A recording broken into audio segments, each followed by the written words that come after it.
It is that time, Steve. It is that time of the week. It is mule and donkey time. How about we get it? What do you say? My favorite time. Favorite time of the week. Folks, I want to welcome you. My name is Dave. This here over on my side is Steve Edwards. And man, if you are joining us, if this is the first time you're seeing our faces live via the Facebook or the YouTube, we're so glad that you're here. We want to say welcome. We want to let you know that we applaud you. One of the greatest pieces of advice that anyone could ever be given about the mule or the donkey is to ask questions and learn. And you are taking a huge step forward in fulfilling that most awesome advice. So we're grateful that you're here, and we hope that we can get you answers so that you can get back out there on the ground, on the trail, get results, make progress with your animal, and just enjoy being a mule and donkey owner. Enjoy being a mule and donkey person. So I am Dave. This is Steve. And there's three things that we ask of you today. Just three. They're very simple, but they mean a great deal to us. And the first one is we want to know that you're watching. So in the comment section, put your name and where you're watching from and what the weather is like today. That's the first thing that we ask. The second thing is that you ask any and every question that you've got. And the reason why we say it that way is because a lot of times folks will lead with, I know you've probably already answered this, or they'll lead with, I know you've already answered this, I'm sorry to be a pain. Or they'll say something like, I don't know if this is a stupid question. Folks, we want to answer every question that you have. And as a matter of fact, if it's already been asked, we want you to ask it again, because there are nuances that maybe this time Steve will have a little bit of a different circumstance that you're dealing with versus what somebody else has dealt with, and it requires a completely different solution. So don't hold back your questions, ask them, and we'll get to them. And then the last thing, and this is huge, this is if you appreciate what we're doing here, there is literally one thing that we want you to do to show appreciation. Just one thing. It doesn't cost you a dime. We want you to share this broadcast. So if you're on Facebook, go ahead, click the like button, click that share button, and then tell folks, hey, every Wednesday I watch this live stream. You should come and watch it too. Or tag somebody just like you would for any other article on Facebook. Tag them. If you're watching on YouTube, capture the link, send an email to a friend or family member and say, hey, I don't want you to get mad at me in Thanksgiving when you heard I was watching this. I'm going to go ahead and share it with you now, and then we'll talk about it when we're there at Thanksgiving. That's it. Steve, how are things going? I think you've got quite a bit happening there. What's going on in the house? Well, a couple months ago we had a flood, and things just went haywire around here. And then the insurance company come in. So right now I'm in my office, but everything's completely taken out of the house. They've gone in and tore out all the flooring, all of the tile, and they're going to re-tile it. And I don't know if I sent you any pictures or not, Dave, but everything's kind of upside down around here. You did send some pictures, and I will work to get those ready so that we can share them at the end of today's broadcast so we can show folks what's going on. Very good. Well, I know that was an unexpected, we'll just call it an unexpected blessing, because now you're going to get matching tile throughout the whole house, I think, if I remember right. Correct? Yeah. Oh, my wife's very happy about it, Yeah. I'm spending $30,000 just on the floor. Yeah. Yeah, and that's why we do the insurance. Good old Dave Ramsey, he says the things that you can pay for yourself, just self-insure it. So if you can pay for a new phone, don't pay for the insurance for it. If you can pay for a new TV, don't pay for the insurance. But if it's something that you can't cover on your own, pay for that insurance. And that homeowner's insurance, every now and again, it really does come through for you. So I'm glad Susan is getting the floor of her dreams. It's the little things, but they sure do add up. So folks, we have got good folks hanging out already. We've got David watching from Kentucky. I like that name. We've got MSLMC says hello. Myra is hanging out with us from Ohio. Temps are 100 plus. Myra, We know all about that. Ginger and Lucas are watching from Georgia, says still hot and muggy. Mary from Michigan, 70s and no bugs. Ooh, I'll take that. No I'm bugs. on my way back from a 4-hour horseback ride, and my girlfriend wants to trade both of our horses in for a good riding mule, something that does not need trading. She's an older lady and doesn't want to have to work too hard for a good ride. Steve, she wants to know where the best place is to start looking for a mule. We'll come back to that. Let's make sure we say hello to everybody else. Nancy is watching. Nancy, we are so glad that you are here hanging out. Out here in Arizona, it is 111 degrees right here in Chandler. And then, Steve, what's the weather like out there at Queen Valley on the ranch? I was just looking. It's 108 degrees right now, baby. and it is grueling. On the ground, it's 136 degrees. My goodness. On the ground. My goodness, 136 degrees. Stay inside until that comes down a little bit. Is there going to be the pool in the future today or tomorrow? Maybe some evenings out on the pool? Yes, Ree. The pool was a good place to be last night, and it's going to be a good place to be this afternoon. You know, I've got one of them high dollar, above ground $600 pools. That's right there. Yeah, boy. And I tell you what, that's the best $600. I get to see a smile on my wife's face. Very good. Enjoy that pool. All right, let's get to these questions. Laura's watching. Laura from sunny and cool Ontario. Hey, we've gone international there. Welcome, Laura. We're glad that you're here. So, Mary wants to know where she can get a good looking or start looking for a good mule. So first, Steve, define for me what a good mule is, and then maybe just give her some tips on how to network with folks to go look for those things that make a good mule. Well, here's what Steve says. All right. There used to be a song out, "Make an Ugly Woman Your Wife," you know. That was kind of a fun song. But anyway, here's the deal. Folks, pretty is nice. It's nice to have a nice looking eye. But disposition, you buy disposition. Do not buy it because it is pretty. Unfortunately, you know, when folks go online, they see all these colors and this sort of thing. And let me tell you, pretty doesn't always get it. What does get it is, first of all, disposition. Second of all, confirmation.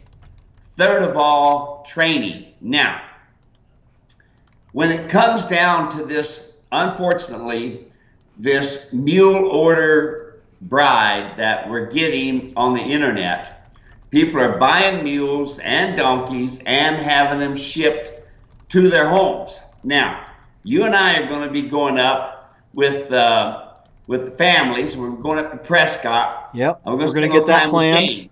Yep. Yeah, and we need to be doing that. We'll get it in the calendar sometime shortly. But here's the thing. James ordered this donkey. Oh, this donkey was supposed to have been there, done that. Not. James made a lot of mistakes, and he knows it.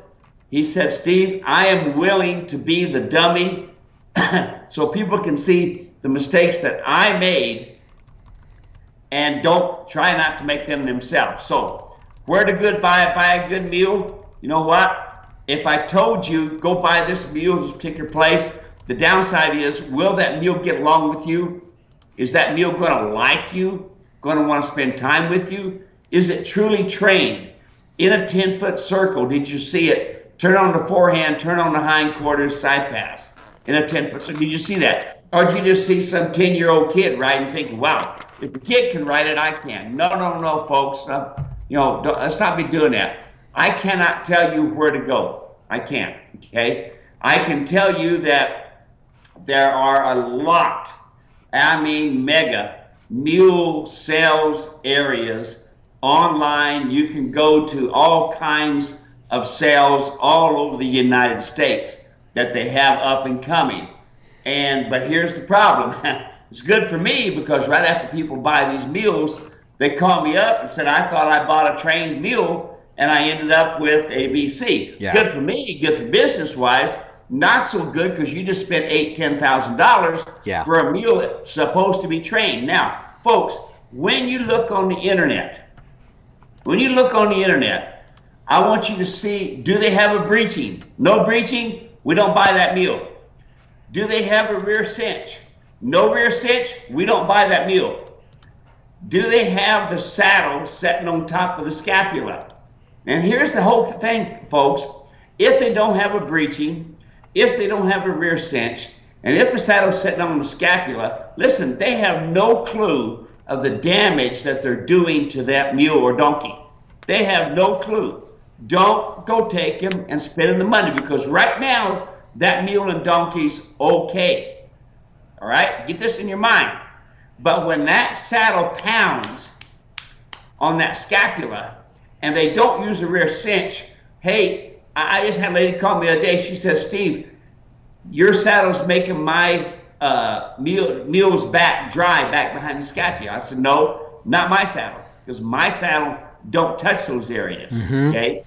And so what she did was, most likely, we'll find out, I'm going to help her out. That's one thing I like to do, Dave, is I like to help folks, you know, get them figured out. Not just, hey, I'm sorry, lady, I can't help you. No. I want to go through the steps. Right. People worry about what is the width of the gullet. That's what horse people ask. But here's the problem. If you put a saddle up on the wither of a mule, you're going to be pounding on that scapula. It doesn't matter how wide it is, it's how it's designed in the front. My bars curve up in the front. We've got videos and stuff like that. Matter of fact, Dave, we got that one video that we did down at the Andrada, and you can see how that bar sets on the back, and it doesn't touch that area. It doesn't touch it. Anyway, let's go back to the selling of the mule. Okay? These are things to look for, folks. Listen, just because they have some cute little 10-year-old girl sitting on that mule, you're thinking, man, the only thing that does is tell me that mule's got a good disposition. It doesn't tell me he's trained. In a 10-foot circle, remember? Turn on the forehand, turn on the hindquarters. Now, veterinarian-wise, we just got a letter from a veterinarian in Texas. Did you happen to read that, Dave? Really cool. And he talked about how this mule is now crippled because of the saddle. Makes no difference how wide it is. It's because it's a semi-quarter horse bars, and bang, bang, bang, the mule's now crippled. And folks, here's the thing. You don't see that. And when a veterinarian does an inspection, unless you pay him to do a head-to-toe right on the gnat's bottom detail, he's only going to do the basics. That's all it is, okay? And so here's the thing. You're going to buy a mule, you make sure you have the scapula, have it x-rayed, and make sure there's no problem with that scapula. When this client of mine got bucked off 3 times. Now look, when you get older, you don't bounce like you used to. 3 times he got bucked off. Finally, he had a veterinarian do some vet work on it, and there it was. He paid good money for that mule, David. Paid good money for that mule, but because of people's improper saddle fitting in way back, he's got the problem, and he lost a lot of money. Not counting getting busted up. He's lucky he ended up in a wheelchair. So I will not tell anybody, go to ABC to buy a mule. I won't do it, you know. My favorite story is this, and this gets to be, you know how I get into this deal, Dave? You know, when it comes down to people buying these mules. My favorite story is, here's this lady, and she's on her mule. She says, my mule is stubborn just like my husband. Yeah. Oh, really? What's the problem? Well, watch this. Well, she rides off, and the mule turns around, won't go here, won't go there, and finally, the mule comes back over to where I'm standing. She says, see that? This mule's stubborn just like my husband. I said, well, give me that mule a minute. So I adjusted the stirrups to fit me, and I put my bridle on, and I climbed on that mule, and I rode anywhere I wanted to ride. She kept saying, oh, whoa, look at that mule. Steve's got my mule trained already. And she was just all, everybody's going, wow, see that? Steve's got that mule trained already. Man, I made that mule look good, Dave. She says, he won't go up that hill. He went up the hill. He won't come down that hill. He'll race down. Why I made that mule look good? She got back on that mule, and that mule went just a short ways, turned around and come back. She says, see that? Stubborn, just like my husband. And I said, no, ma'am, what we have here is the failure to communicate. I said, Dave, it can be a good mule, but it's up to you, the rider, to get it out. Right? Yep. It's absolutely correct. And we get messages. I can go into tons of detail, folks. Yeah. You know, but the number one thing you look at, if that mule does not have a breeching or a rear cinch tight, you're not buying that thing. You're buying future problems. Your scapula's broke down. You could have a spine problem. Folks, you're buying future problems. That's what you're doing. And that's what you don't want to do. You want to enjoy life. It's absolutely correct. I mean, literally the words, I see the majority of the messages that come in. When somebody's messaging in after they've bought a mule that was trained and then they find out it wasn't, they literally say these things. They say, I bought my first mule. He's been, and then they list the, packing in Yosemite. He's gone down the Grand Canyon. They list all the things that he's done, and then they go to, but he won't. And that's literally the formula every single time people message in. And so you've got a couple resources I put into the comment section. One is free, one is paid. The free one is the Mule Saddle Training Course. Now that's going to educate you, and that is your best friend right now. That is going to educate you on how you can care for your mule. When you get that mule, how you can care for that mule in the saddling and in the tacking up. That's going to educate you. That's the best thing you can do. The second one is Steve's video, So You Want to Buy a Mule. And that is the best. I think it's $40 or maybe $50. That is the best $40 or $50 you can spend before you get your mule, because Steve goes into greater detail, everything that he said right here, because, it's absolutely correct. We get people all of the time, and I'm saying not even just monthly, weekly, sometimes even daily, calling up Steve or messaging us saying, I got this mule, he was trained, but this is a butt mule. And so we don't want you to buy a butt mule. We want you to get your mule, and your mule is the one that's going to bring so much happiness to you. So we could talk forever about this. Get one of those two resources, if not both. Go get the free one. If you're serious, get that paid video. We made it for you. We made it especially for you. We want you to be happy. Right, Steve? Right. And just one thing I might mention is next week, I'm going to be in Missouri outside I forget the name of the area right now, but we'll have it on there. But anyway, they're having a mule makeover. My granddaughter is this mule is awesome, if I do say so myself. And she's trained on this mule, and it's going to be at the mule makeover, and you're going to see these kids that have trained their mules from the ground up, and also you're going to see some professional trainers there as well. And so I'm going to be kind of interested to see what's going on. I'm going to show up because my granddaughter is going to be there. Yes, sirree. That's right. Nat, a frequent viewer of the Ask Steve program, which you are hanging out with us right now for Ask Steve. Nat, best of luck to you. All of our prayers and best wishes go to you. Steve, let's say hello to some more folks. So let's see. Ima is watching. 81 and Muggy in Upper Peninsula. We've got Kathy, hi from Oklahoma. We've got Nancy, hello from Mountain City. Been watching your YouTubes and learning a lot. Thinking of getting a mule. This mule is 18 years old. I'm 60. Do you think we could have some good years together? And I'm guessing that everything that we just talked about there, Steve, applies to Nancy. And talk maybe a little bit about what maybe an older rider might want to consider, if anything different at all. Well, no, not really. I mean, just use what you do naturally, and that is enjoy. 20 years old is not old in a mule by any means. And just enjoy life, just treat the mule good, and it'll treat you good. That's for sure. That's good. She says it's 78 degrees. Nights are cooling down. She's wondering, is it okay for her to release the mule out to pasture. She's heard you talk about Lake and Light. Do you only feed Lake and Light and that's it? You won't feed anything else? What would you say there about pasture and Lake and Light?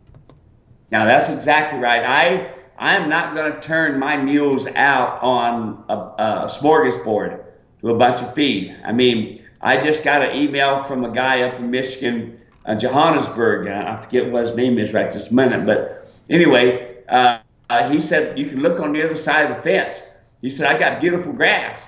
He says, but it will cripple my mule and my horse, and he knows it now. You see, he even puts muzzles on his mules and horses and turns them out just so they don't get those high carbohydrates.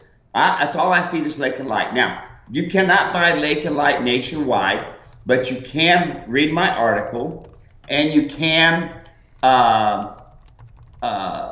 take the ingredients that's there and go see if something's close. A good Timothy grass, good Timothy grass hay, if you can get that, that's awesome. Do not feed alfalfa, okay? And here's the problem again, and I'll talk about this over and over again, is just because you buy a bale of hay doesn't mean it's the same bale of hay, because you can go to another field and you can have all kinds of hay out there, all kinds of hay, but it can be different. So sometimes that hay is made up of this and that, zincs and carbohydrates and vitamins and this sort of thing. And then there's other times that hay is worse than straw, So just because you buy a bale of hay doesn't mean anything. Have your hay tested. Try to buy a year in advance. And if you buy a year in advance, you're feeding the same bale of hay every single time. If you just go down to the feed store and buy a bale of hay each week, you never know where that hay is coming from. And you're changing your feed to your horse and your mule and your donkey all the time, Very good. Nutrition is so super important, folks. Oh, absolutely. Absolutely. It's vital. I just put a link to Steve's Mules Can't Stand Prosperity article. That's a great resource. It's absolutely free, and that's where you're going to be able to find the ingredients that make up Lake and Light. So if you don't have Lake and Light, which a lot of areas, more areas than not, do not have Lake and Light, you're going to want that feed, the ingredients of that feed. Take it to your local feed store. Say, this is what I need. What do you have? And a good feed store is going to be able to point you in the right direction and get you set up. The other thing that I want you to grab, and we're all about giving you as many resources as we can. If you watch us with any regularity, you know what I'm about to share. And that is Steve's free video all about feed that was filmed with James Weatherford, who is formerly of Lake and Milling, and they talk exactly what you need in a feed program. It's 30, 40 minutes of them talking about just how important this is, but it's not talking about how important because you already know that. It's also talking about what to do. And folks who have gone through these videos, they say, wow, this is what I needed to know. So I'm putting that, we call it the feed talk. I'm putting that in the comment section. That is free as well. And we say here, hey, we're not here to sell anything. We're going to recommend things. Sometimes they're free, sometimes they're paid. We're going to recommend things. Sometimes they're simple, sometimes they're complex. And we're going to recommend things. Sometimes they're easy and sometimes they're hard. But we're going to give you what it is you need to get out there, gain trust, get results, and make progress with your animal, because that's really what we're trying to do at the end of the day here. Okay, I got a question here. This question is coming from, let's see here, Bobby. Bobby sent in this message, says, I got too many mules. I got too many mules a week ago. My plan is to use them as guard animals for goats. I kept them inside for 1 week and have now let them out for a half-acre paddock. I need help with almost everything as I am clueless. And that right there makes Bobby the smartest person in the world. You don't know what you don't know, and that makes you smart. I can no longer get a lead rope on them because they are smarter than I am. I want to introduce them to the goats on Friday, but now I wonder if I need to keep the goats out until I have come to an understanding with my new charges. They are 3 and 4 years old, gelded brothers, eat out of my hand, won't let anybody touch them otherwise. I've ordered the ground foundation kit, but I wonder how I will even get to start to get the come along rope on their noses. They won't allow people to rub their faces or the necks. Feel they've already got me pegged and not going to respect me. Feel like I hate this. I feel like I'm already behind the 8 ball. I had a younger one on a lead 2 days ago. I wonder if I've bitten off more than I can chew. Bobby is looking for hope. Steve, what would you say?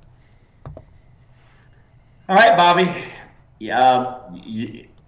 This is going to be uncomfortable for you. All right. Do not put mules in with your goats. They will kill the goats.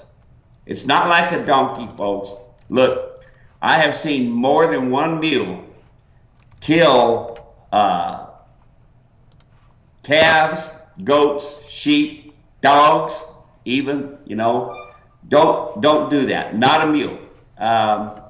They will mother up, for lack of another word, they'll mother up to a calf or to a goat or a sheep and keep the mother away from it, almost killing the mother, and then it'll eventually kill the baby. Now, if you go on the internet, you'll see the Brazilians, and this guy is off his mule, and he's working on a calf, and here's this Brahma cow trying to get to this cowboy and this calf while he's doctoring him, and this mule is spinning, biting, kicking, trying to keep that mother away from the cowboy, and everybody's thinking, wow, that mule is trained. He's able to keep the cowboy safe while the cowboy's working. No. It's what the mule does naturally, and those Brazilians know that. And they use that mule to naturally keep the cow away while they can doctor on there. I've seen it a lot, Dave. Matter of fact, I don't know if you happen to notice, but this right here is a Brazilian cat. Saw that, yeah. Muladeiros. This is my wife's cat here. When we was in Brazil in 2012 and 2006. Anyway, we've seen a lot of this. So do not put those mules in with your goats. They will kill the goats. Okay. Now, if you want to put the goats on one side of the fence and the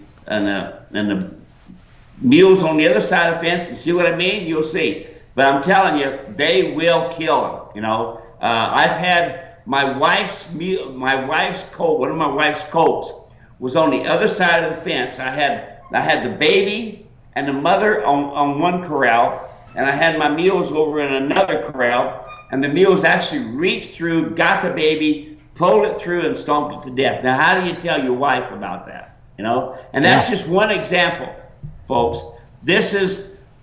Mules do not make guard animals. Don't do that. There we go. Will donkeys make guard animals? Absolutely. Make good donkey. Make good at guard animals. Make sure they are gelded. And I'd rather have 2 females, but the geldies do okay too. But donkeys make very good stock protectors. Okay, that's good to know. Awesome. There you go, Bobby. Thank you for asking, and I'm so glad we were able to get that answer for you. If you have any follow-up questions, please feel free to answer them. Let's hop back over here on YouTube. Steve is modeling for us. What do you got there, Steve? I got one of the firefighter hats. That's right. With one of my hot rod shirts. That's right. Yeah. Man of many talents. Let's see here. Hey, Red Eagle's hanging out. Red Eagle saying, hey, or hey. LOL. We got a H-A-Y, a H-E-Y. That goes over well with the mule and donkey folks. Ima's watching, and Ima says, so I'm having a heck of a time finding a saddle that fits both my 12-hand mule and will work for my 6-year-old daughter for lead line class. Is there youth sizing in mule saddles? Now, one thing I need to make clear here, and then I'll let Steve talk, because y'all are here to hear him. But I'm going to say it. We do not sell mule saddles at Queen Valley Mule Ranch. There's a lot of folks who have started to put the word mule on their saddles, and so we have changed the way that we describe our saddles. We do not sell mule saddles. We sell Steve's saddles that fit the mule. They are Steve's saddles, Steve's bar, We do not recommend anything else, and that's because we care too much about the animal. Steve didn't get into making saddles to sell saddles. Steve got into making saddles because he was ruining good animals, and folks that he knew were ruining good animals. And once he got results, he said, by golly, these animals, we got to respect them. So just know that when we talk about a mule saddle, we are not talking about mule saddles. We're talking about Steve's saddle. Steve, we're looking for a saddle that fits a 12-hand mule and will work for a 6-year-old daughter for lead line class. I don't know what lead line class is. What's that? And is there something that'll work for both? Well, lead line classes is pretty neat, where the parent or somebody leads the mule around while the little girl rides. In other words, they can't really ride and guide the animal, so they use the lead line to lead the mule around or the donkey around, and the rider presents themselves. And so it's kind of a combination of how mom does, it's usually moms that do it, and the rider, so lead line. So this is what I like to tell people. Matter of fact, I just had one of my clients buy one of my new ultra lights, and he wanted to buy one for a saddle for his twin boys. They're 12 years old. Well, here's the problem. If he buys a 15-inch saddle, that saddle is only going to be for a small person. And those kids are only going to be small for just a short time. I mean, they grow, right? It's that. So I suggested that he buy a 16-inch saddle, put a set of bucking rows on it. That makes it smaller. Now, does he not only have a saddle that an adult can use, but the boys can sit in this saddle with the bucking rows. And those bucking rows, they go on with 2 screws. They're really easy. They tie it in the center, and they take it from a 16-inch saddle to a 15-inch saddle. Or you could even go and make it a little bit different. You could take a 17-inch saddle, put a set of bucking rows on it, and now you've got you got 2 adult saddles in one. Yeah, so the bucking rolls, those are pretty interesting. I went out to Queen Valley Mule Ranch about 2 years ago when we added those, and Steve did a whole demonstration on how to install bucking rolls on one of Steve's saddles. And it's very, very simple. And as a matter of fact, if that's something that folks are interested in, you just call Steve ahead of time. And if I remember correctly, Steve, you'll even pre-install them for them if they call you ahead of time. Yeah, it's not hard to do. It'll take you 5 minutes. But if you're uncomfortable, yet you're saying, look, I want to buy a saddle that we can use well into the future, the bucking rolls are a great solution. They match the look of the saddle, so you're not going to have like hot pink bucking rolls on a really nice leather looking saddle. That Heritage just looks fantastic, and the extreme ultralight with the padded seat, I know folks are really excited that you added that padded seat. Well, these bucking rolls are going to look great just on there. So I'm putting that in the comment section. This is something that I've been working with Steve for a decade. It wasn't until about 2 years ago that I heard him first talk about these. It's just because it didn't come up a whole lot. But bucking rolls, y'all will see it right away, and you'll be like, oh, okay, that makes sense. I'm glad I know about that. And if you've got small kids and you want them to be able to ride, yeah, absolutely, this is a great fit for them. Hopping back over on Facebook here. Yeah, and let me mention this one more time. Yeah. Okay, on this saddle thing. Look, it's not that critical on that small of a child not to go ahead and just put just a pony saddle on there. The big problem that we're going to have, Dave, is keeping the saddle back. So if you're going to put a pony saddle, and we're only talking about a few minutes here and there, and lead line too, you can get away with it for a short time. But it's imperative that you have a rear cinch, and it's also imperative you have a breeching as well. Yeah, absolutely. So I'm going to show this to folks right here. Let me see if I can bring it up.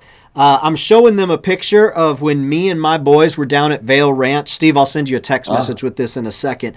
But it's got me, and you could kind of see Steve standing behind me, and you can see Randy behind my boys right there. Isaac is, I'm downloading this, Steve, so I can send it to you. Isaac's standing up there on the mule, and it was great. We went out there. Oh, let me see. How can I get?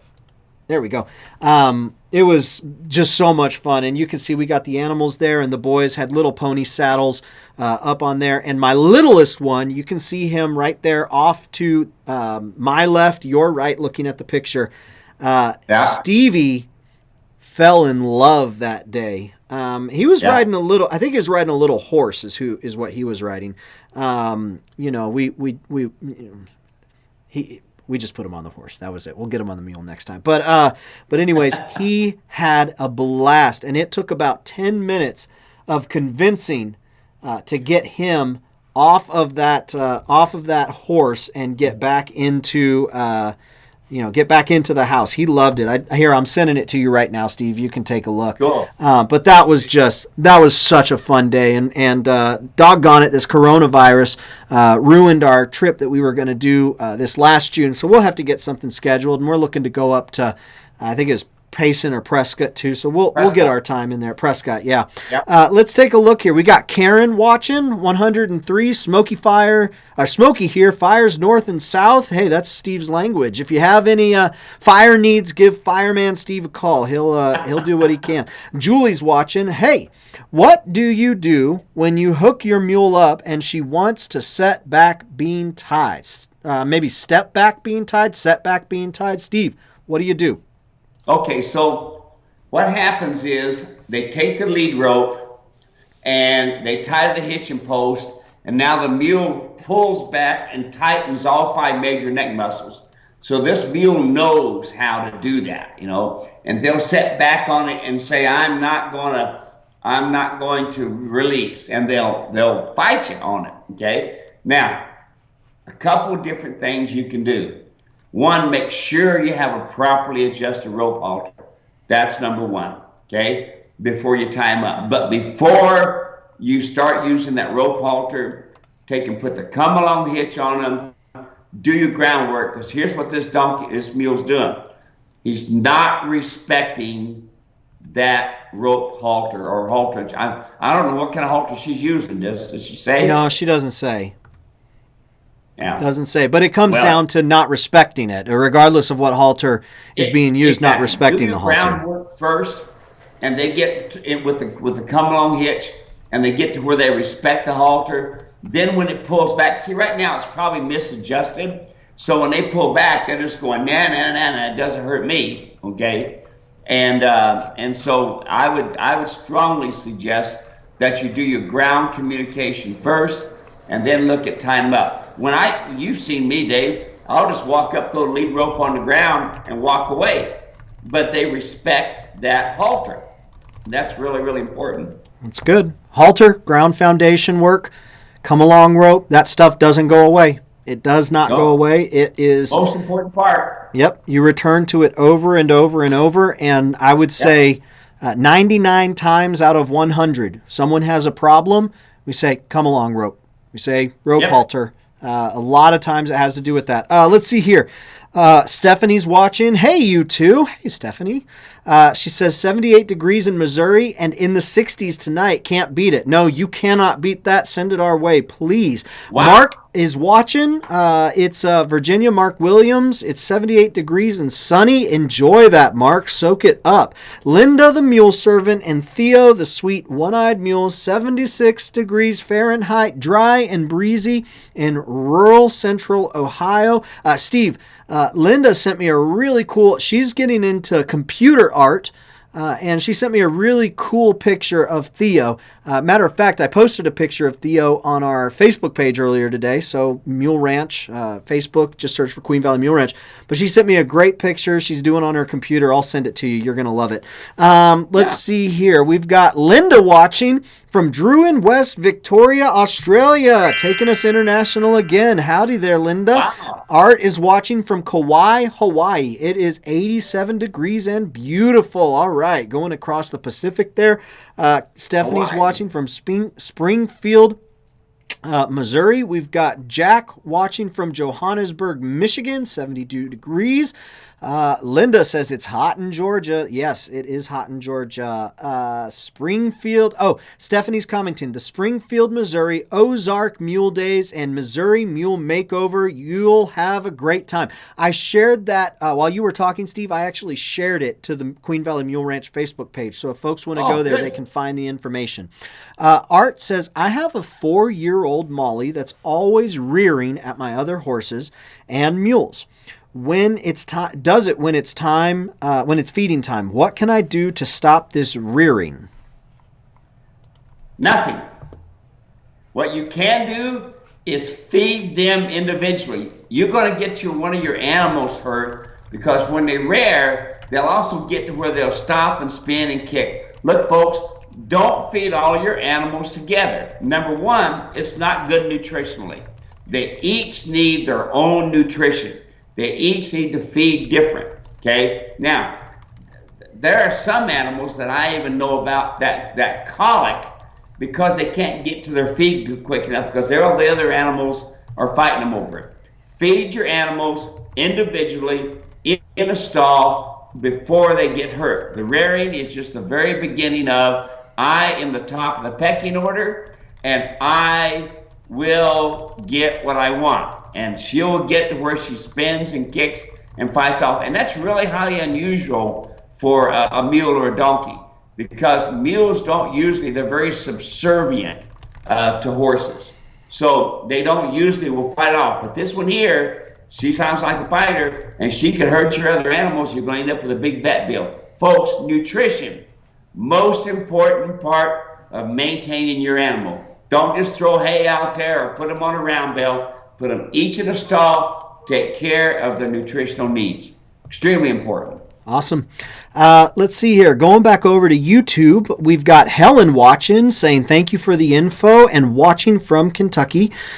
We've got Kiki watching. Kiki here in Oregon. We've been talking with Kiki back and forth. Yes, the So You Wanna Buy a Mule video is awesome. Great info on what to look for. Kiki, I am taking a screenshot of that, and we are going to share that on our new Mule Ranch website coming to you soon, very soon. Coming soon, yes. Coming yes, soon. Yes, yes. Nancy is watching, and Nancy says, can you please explain the breeching and the rear agency, please? I am learning. So, Steve, I'm going to throw one other thing in there. A term that folks are going to hear, especially in the horse world and in the driving world, is going to be crooper. So we say do not ride with a crooper, always ride with a breeching. I'll let you take it over. Well, and here's what I just had a guy today, Dave, that sent me a picture. He says, is this your saddle?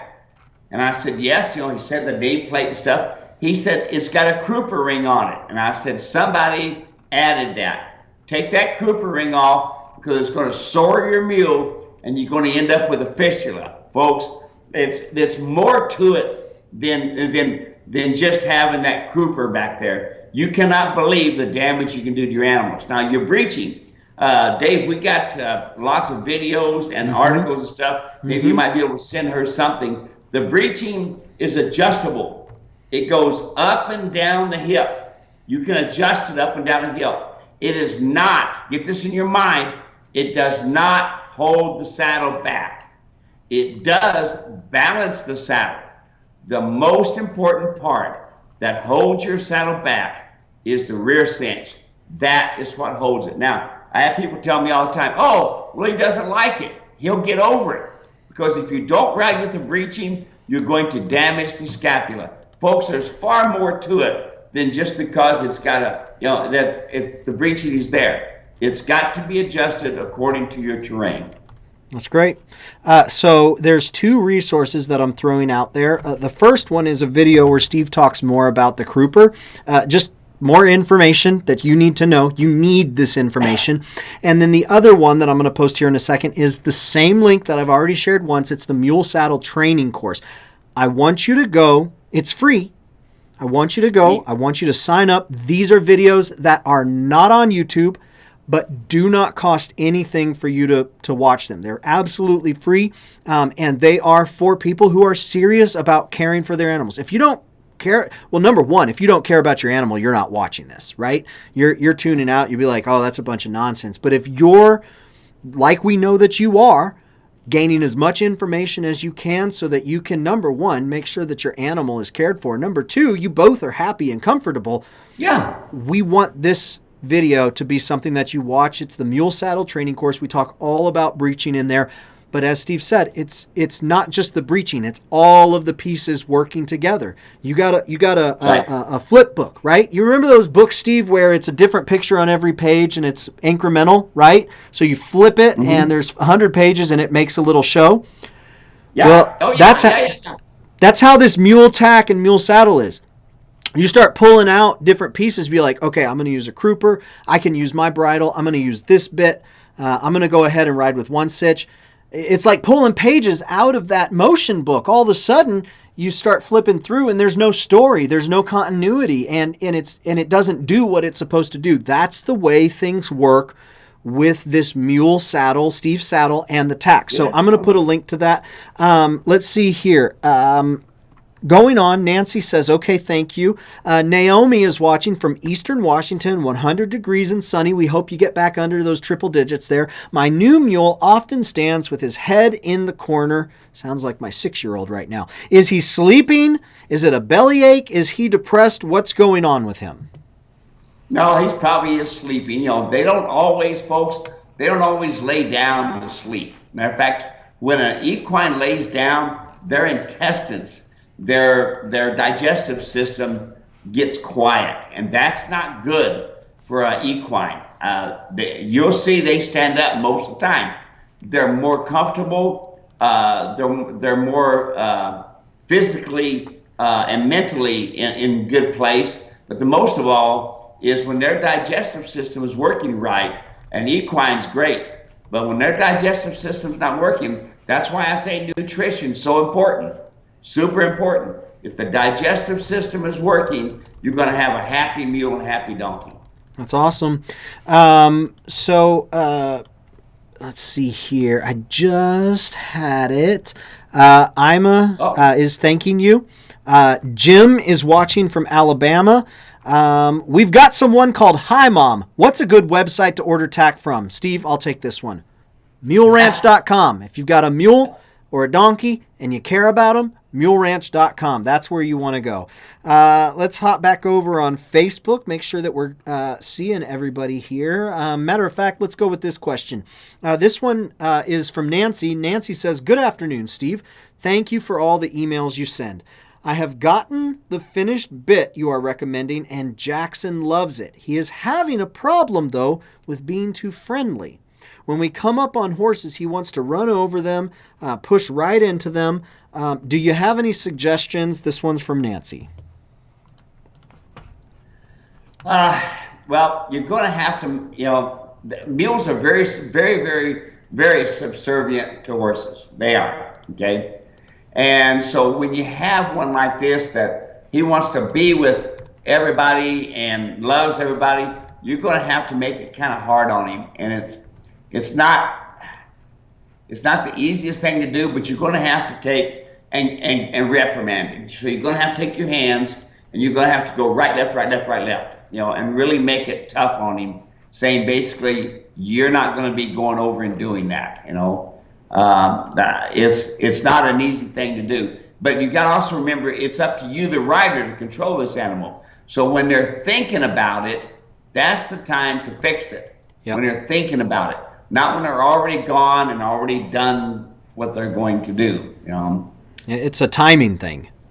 Yes, definitely a timing thing. And you can't really change it because the mule wants to be social, and that's understandable, being social. But most of the time they're subservient. But this one here sounds like he would really just like to just go be buddies with everybody, Yeah.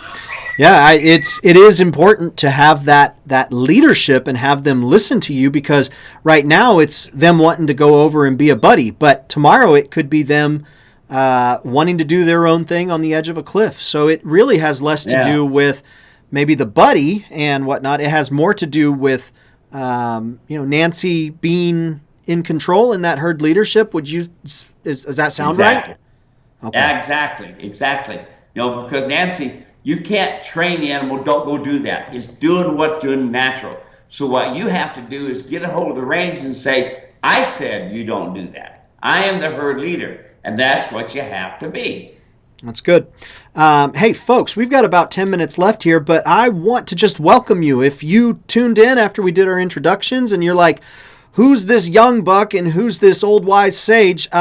You know what? That's a good question. This young buck, I'm Dave, and the wise sage is Steve Edwards. Every Wednesday, we get together. We just talk about mules and donkeys. So if you saw that there was a live video all about mules and donkeys, you're watching on YouTube, make sure you subscribe to our channel. Man, we would love to have you join us every time we release a new video or every time we do a live clinic. That would just be tops. Go ahead and click subscribe on the YouTube channel. And then if you're watching it on Facebook, go ahead, like the video. Like our page, maybe even share the live stream with friends, with family, because the last thing we want is for you to get to November sitting around that Thanksgiving table. You give thanks that you were able to find the greatest mule and donkey show on the internet, and that person in your family who's been looking for a mule and donkey channel to watch looks at you and says, "You didn't tell me?"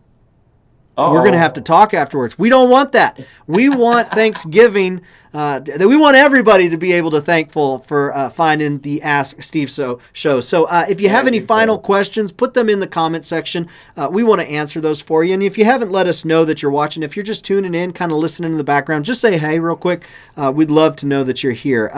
Let's see. Jim is watching from Alabama. We've got William. Actually, it's Nadine on William's account. Nadine here from New Hampshire. Glad I caught you live tonight. Nadine, we are glad that you caught us as well. Naomi is just thanking for all of the talk that we've done so far here. Let's hop back over onto Facebook and make sure we get to everybody. Content is no longer available. Let's refresh here. Facebook just gives us all sorts of trouble, but you know what? We love it because it connects us. Okay. It's back up here. Faye is watching from Australia. Nice, mild, and sunny day. Vet coming today for dental and vaccination on our donks and our mules. Awesome, Faye. We've gone international again here. Love it. Okay, Kathleen. Oh, let's see. Scrolling back up. Man, lots of questions that Facebook is just now showing me. Linda says, I would not put any of my equines with my sheep. My donkey is protective regarding her pasture and her friends, but she thinks the sheep are strangers. So that's some good firsthand experience. There we go. Let's see here. Di is watching. Dave and Di are watching from down under. Glad to have you guys here. Yes. Let's see. Jack says, Steve, can you recommend suppliers for shoes for mules? Mine currently wears the Anvil brand flat style. Do you have anything you'd recommend, Steve? I use St. Croix myself. St. Croix is an awesome shoe. They're easy to work with. That's the shoe that I use. And they also have come out with what they're calling a mule shoe, but to me it's not shaped right. I'd rather take just a regular shoe and shape it to the animal. There we go. St. Croix. Folks, I just put a link to that website in the comment section if you want to check that out. Great question, Jack, I think we've only gotten that question 2 or 3 times in the last 2 years. So great question. Alicia is watching from sunny Colorado, 85 degrees. Kathleen, Red Eagle's better half, and the tender servant of Abner says, howdy, boys. Kudos to Red Eagle for taking 2 dogs and 4 cats to the vet by himself today while I was working. Abner's vet makes house calls, which is the best. The traditional vet should live in a guest house on our property. There we go. So maybe something to aim for towards retirement there. Let's see here. Gary is watching. Hey, guys. Boudreaux from Louisiana. I keep hearing about Spanish mules. Yolanda, are you watching? What exactly is a Spanish mule? Now, Yolanda has told us that she has a Spanish mule. Steve, have you learned anything else about what makes a mule a Spanish mule? Is there anything that's kind of like a noting thing? Are they much different? Do we know much about that? I know Yolanda's the authority here, but what would you say? Well, here's the thing. when it comes, the Spanish mule, they're made in Spain, Now, if you're in Brazil, you would have a donkey that was a pega donkey, and they're from South Africa, and they take the pega donkey and they breed with their magnetomacidors, and that magnetomacidor is a horse that is similar to our foxtrotters, has a nice round rump, good stocky chest, and a very nice walk, using its animation is in the front and in the rear. Now, that is they don't really call them Brazilian mules. They just simply call them la mula, but they are variegated. So, if you look at a mule that's a Spanish mule, and you look at a mule that's in Egypt, and you look at a mule that's in the United States, David, you cannot tell which one's from Spain and which one's United States. Mm-hmm. You can't. I've seen mules all over the world. When I was in Dave and Die, they're in Australia. Okay, now do they have Australian mules? Yeah, because they're in Australia. But you look at that mules that they have, and they are identical to what I see in Egypt or in Brazil or here in the United States. Identical. Same makeup, When I went there and trained in Australia, they had the same communication problems as they had here in the United States, as they had in Israel and other places. Folks, it's a matter of, my mule is from Arizona. There you are. There we go. Awesome. All right, we've got, hey, Paul. Paul's got a question about martingales and bits. Paul, I'm just going to send you straight to Steve on this one. Hop on the phone with him. I'll put a link. I'll put his phone number in the comments section. Just give him a call directly, and he'll be able to help you out. Cowboy Ken is watching. Glad to have you here, Cowboy Ken. Hey, Steve. Red Eagle just gave us some very exclusive information on Abner's morale keeper. Apparently today is Kathleen's birthday. How about that? Oh, happy birthday. Happy birthday, Kathleen. Yes. Folks, let's show Kathleen some love. Let's put some happy birthdays in the comment section there for Kathleen.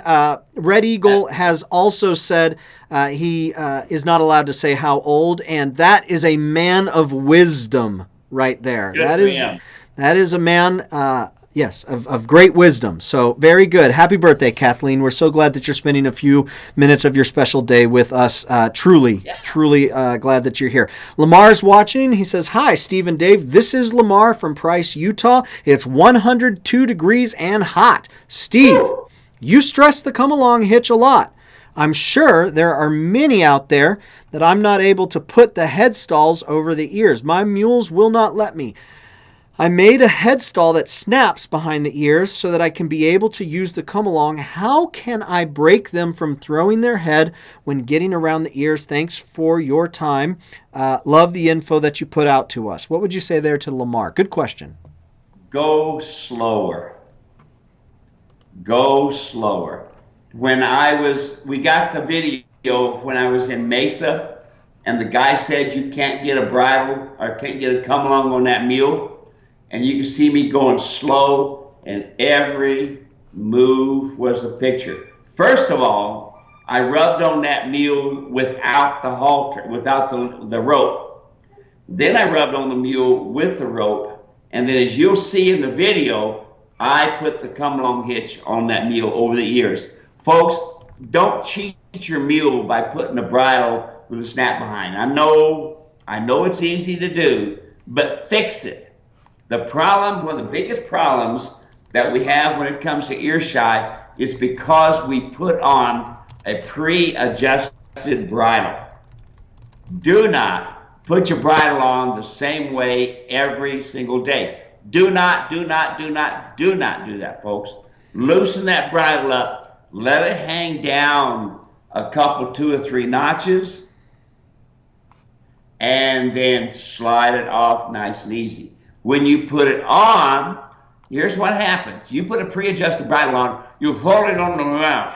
You hold it on it, and you're putting pressure upon the bars of the mouth, and the mule, let's just say you've been riding for a couple of days, now the mouth's a little bit tender. That's normal, okay? It's not a bad thing.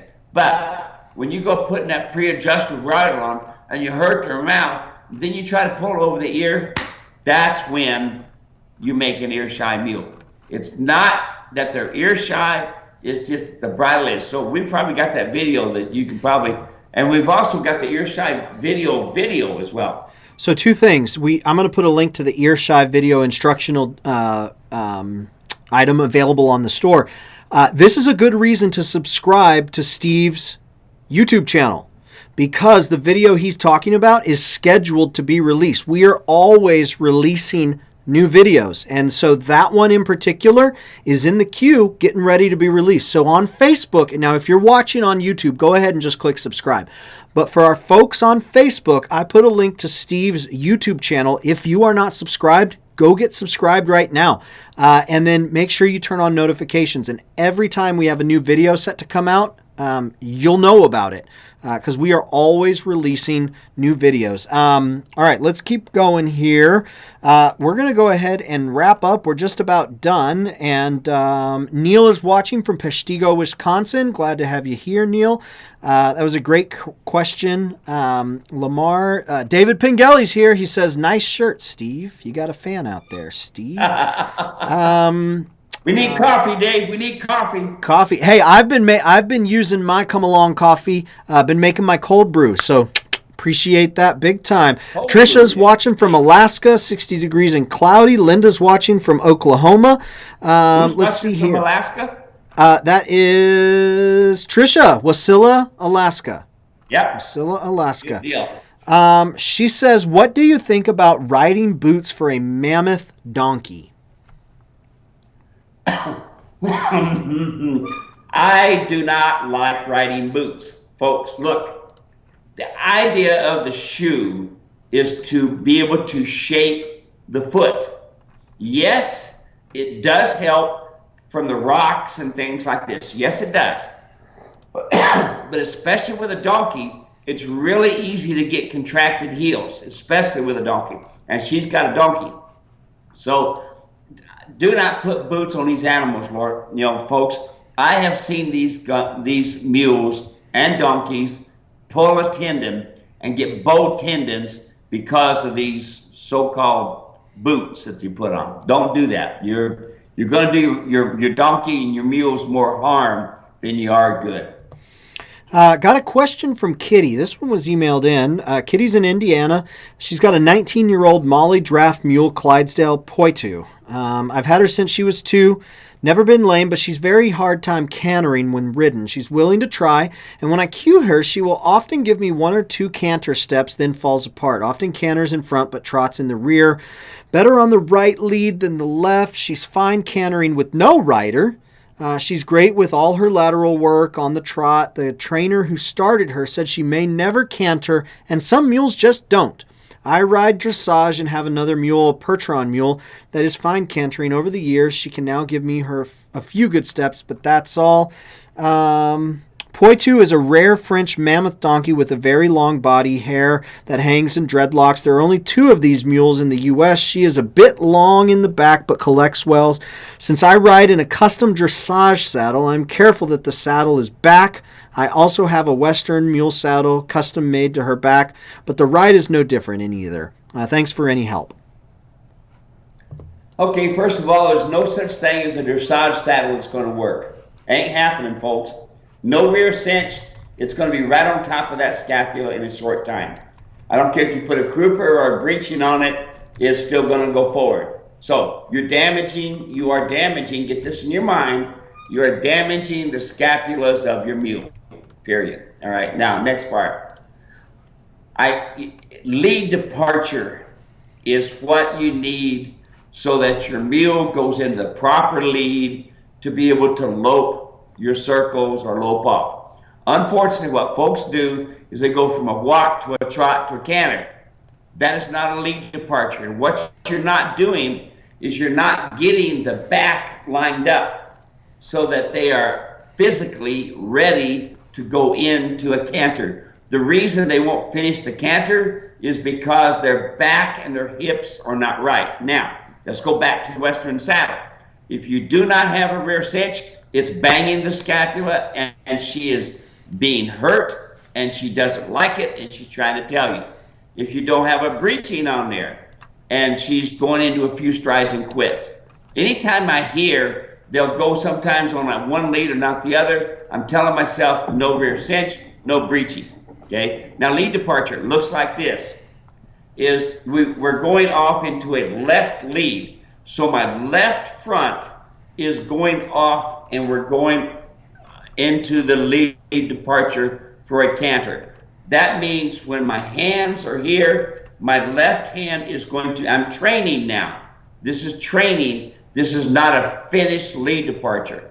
I take my left hand and I turn my wrist up, and that thing brings up the shoulder. I then use my left leg to push the hip over, and then I drive off my rear leg and I go into a left lead. If you are not doing it that way, you're going to be fighting. So first of all, the mechanical. Get the mechanical out of the way. Rear cinch. Get rid of that saddle, English saddle, because all you're going to do is cripple your mule, folks. I wish I could tell you if there's an English saddle out there that works. I tried to make them. I haven't seen one that works. Every time you see somebody on a mule, on a donkey with the English saddle, the saddle is sitting on top of the scapula. What are we doing? Dang, I get frustrated, Dave. I'm sorry. We think it's so important to ride our English and this sort of thing, and we're pounding our mules and our donkeys to death. Yeah. Well, what it is there's a lot of history that has existed before folks really began to. When we talk about the history of the world, the last 40 years is about that much. And so you've got all of this history and all of these ways that it is that you're fighting against. And one of those things is certain riding styles, certain saddle styles, and to introduce something new and say, hey, folks, let's stop here for a second. Let's wonder why our mules are rearing. Let's wonder why our mules are trying to keep their head up. They're not willing to put their head down. Let's wonder why they're doing the things that they're doing. And you've got a clinic, Steve. It's one of your most popular clinics. Why does my mule do that? Well, if you're not asking those questions, and a lot of times we know in the past folks didn't ask those questions, then you just don't know. But this is your history. So if you don't know Steve's story, Steve is a cowboy all of his life. Started off riding horses in 81, bought his first mule, Casper. Casper flipped him off there, like bucked him off. Owner goes, well, I guess you don't want this mule. Says, no, I'm going to buy this mule and I'm going to get even with him. 10 years later, Steve develops an understanding of the mule and says, well, folks got to know this. Nobody told me. I learned a few things here. I learned a few things there, but nobody told me this was the way. And now we fast forward all the way to 2020, and it's, hey, we're going against all of this history, but we're telling you, do it this way because it's going to work. And that means that if folks had done it this way 100 years ago, we would be 100 years ahead of where we are right now. So that's where this is coming from. Yeah? And Dave, dressage, it is the ultimate of riding. It is. I mean, to see somebody riding dressage and see that animal performing and going through what they do, it is the ultimate of what your animal should look like riding, cantering, things like this. I mean, it is so collected, so precise. It's a beautiful thing. Matter of fact, there's a guy in California that developed what's called cowboy dressage. And to watch him ride, he's from Israel, and let me tell you, it's beautiful to watch and see what a horse can do dressage under a Western saddle. Cowboy dressage. It's incredible. And he does such a phenomenal job. But folks, listen, it's not that I'm being critical of this lady riding the English saddle or other people. Folks, you cannot believe what you're doing to your mule. That's it. I talk about there's, the nutrition and all this stuff. These mules, they love to do things for people, but they don't show pain like horses do. And so therefore you're thinking you're doing okay. No, you're not. Don't put that English saddle on that animal. No matter what you do, that saddle will be on top of the scapula in split seconds. Maybe I better get my scapula out again and show people what it looks like. We may need to do that. Now, Steve, I've got 2 more questions, and usually we can go long. You often have time, and I often have time. Today, I've got a call in about 20 minutes, so I've got 2 more questions. So, folks, if you have anything else, we will get to that next week, or you could just go straight to the source and give Steve a call. But this is John. John says, howdy, guys. Long time no chat. Busy times working our new business in Montrose, Colorado. Watching from California today. Wanted to update Steve. The mule I wanted to lead and didn't think wanted to lead. Stalled and stopped and let other mules come forward. We had a breakthrough a few weeks back. When she was locked up, I'd kick and she'd go backwards. I tried left-right rein when she stalled with a bit of a kick, and holy moly, we can now lead the string. Life is good. That's John Gibson, Steve. We love hearing good reports, don't we? Love that. Good for him. Yep. Okay, so I thought that was going to be a question. That was a comment. This is our last question. This one's from Steve. Steve says to Steve, do you recommend clicker training? So what's clicker training, and do you recommend it? Clicker training is really great for dogs, and it does okay for horses if you want to teach tricks. It's no good for the riding.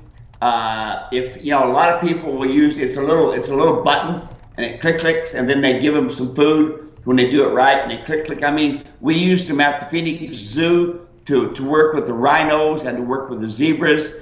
To get them to do things for a treat is good. There's not really a purpose for it in the trail riding industry. I can cluck on them and tell them to step to one side so I can climb on them. But clicker training is a great way to train if you want to teach tricks. There you go. Awesome. So Jason says howdy from Texas. He says, ARC Equine are giving us the answers. We just have to learn to ask the right questions. I love that. That is well said. David Pengelly. Hey, David Pengelly giving me some shout out. He says, Dave, you nailed it. Steve has taught us all so much. Absolutely wonderful. And that's it for this week, Steve. We got through all of it. How about that? Let's see. Nancy. Oh, Nancy says, listening to Steve seems like a lot of words are common sense, gentle but firm. Love learning. We love hearing that. Yeah, it was a good day. And this time next week, you'll be packing up, getting ready to go. We'll do our show next week. But after the show, you'll be getting ready to go up to the festival up there in Missouri. That's going to be a lot of fun. Anything else you want to say to folks this week? No, I think we're in good shape. I appreciate everybody getting in there. Think about your mule, They're a wonderful animal. They'll treat you right. You just treat them right. Yep, absolutely. All right, folks. We're so grateful that you chose to spend some time with us today. Have a wonderful day. Make sure you subscribe over on YouTube, share on Facebook, and we will see you next week. Go check out muleranch.com, and y'all